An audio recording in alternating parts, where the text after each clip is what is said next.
एक गांव का सबसे बदमाश लड़का, कभी कोई भला काम नहीं किया, हमेशा लोगों को सताया। एक एक्सीडेंट में उसकी मृत्यु हो गई, नरक में पहुंच गया। स्वाभाविक था,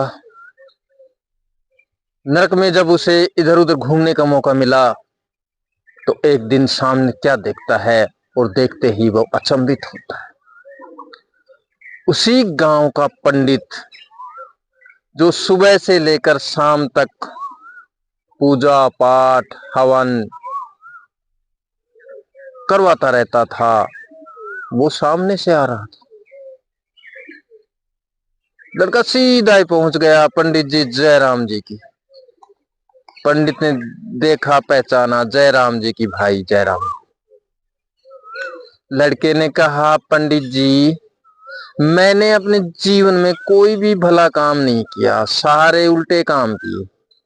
मुझे नरक मिलना था, ये तो सच है, किंतु हे महान पंडित, आप तो बहुत ज्ञानी थे, आप तो सारे काम अच्छे करते थे, आपको नरक कैसे? पंडित ने मुस्कुराते हुए कहा, मित्र, मेरी झूठ बोलने की आदत के कारण।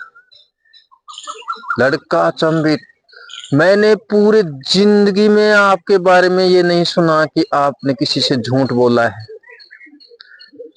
फिर आप झूठे कैसे? पंडित ने कहा, गांव में मैंने कभी किसी से कोई झूठ नहीं बोला, सबसे सच ही बोला है और सबको अच्छा रास्ता ही दिखाया है।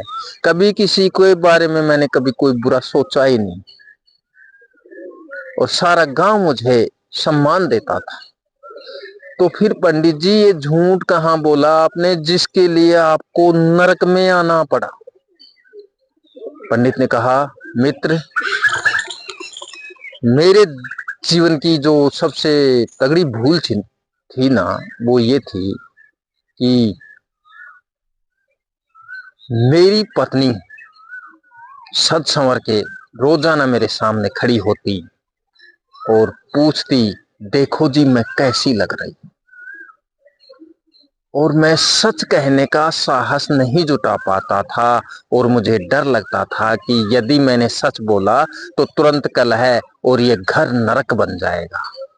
और मैं हर दिन झूठ बोलता था कि भाग्यवान, आप बड़ी सुंदर दिख रही हो।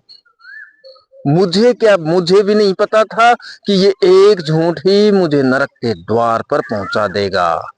इसलिए मेरे भाई, यही झूठ है जिसने मुझे नरक में पहुंचाया है।